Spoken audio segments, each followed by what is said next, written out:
নমস্কার সকলকে। আজকে আমরা চলে এসেছি কোচবিহারের মাথাভাঙা মহকুমার শীতলকুচি ব্লকে।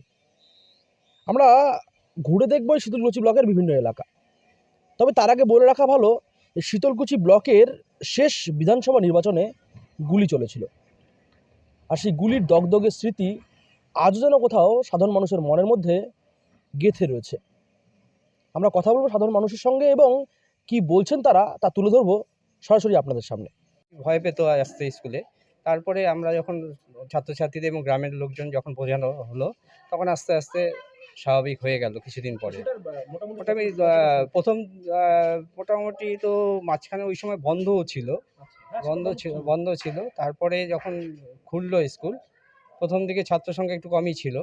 তারপরে আস্তে আস্তে ছাত্রদের বোঝানোর পরে আস্তে আস্তে ছাত্র সংখ্যা বাড়তে শুরু করলো।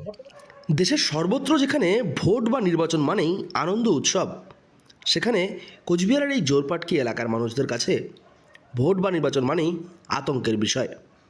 2021-এর বিধানসভা নির্বাচনে এলাকার 4টি তরতাজা যুবক মুহূর্তের মধ্যে 4টি তরতাজা লাশে পরিণত হয়েছিল। ভোটের দিনের সেই স্মৃতি আজও ভুলতে পারেনি এলাকার মানুষেরা। সেই স্মৃতি আজও তাড়িয়ে নিয়ে বেড়াচ্ছে প্রত্যেকটি মানুষকে। ওখানেই ছিলাম। তারপরে এই কিছুক্ষণ বাদে যখন সিআরপিএফের সাথে ধস্তাধস্তি হয়েছিল, তখন সিআরপিএফ প্রথমে চলে গেছিলো, তারপর আবার আসছে।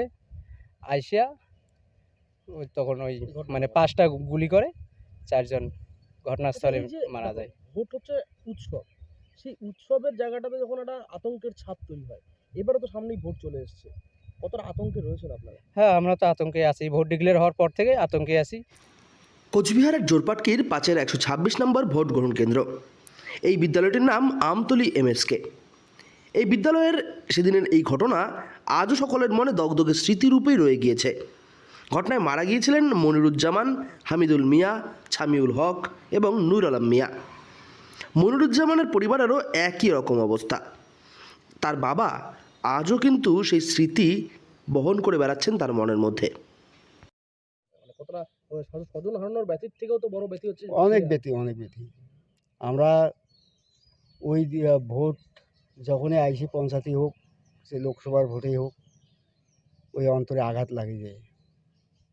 এবারও কি ভোট দিতে যাবেন? ভোট দিতে তো যাবো, আমরা তো মনে করি সেই সময় তো একেবারে কিচ্ছু থাকে না আমাদের মাথায়। এই গ্রামবাসী আসিয়ে নিয়ে যায়, নিয়ে ভোটটা আদায় করায়। বুথ কেন্দ্রের সামনে গেলেই ছেলের কথা মনে পড়ে। ওইটা তো অবশ্যই। আপনারা শুনতেই পারলেন গোটা বিষয়টি, যেই এলাকার স্থানীয় মানুষেরা এবং মৃতের পরিবারেরা কি জানাচ্ছেন এই নির্বাচনের দগদগে স্মৃতির বিষয়।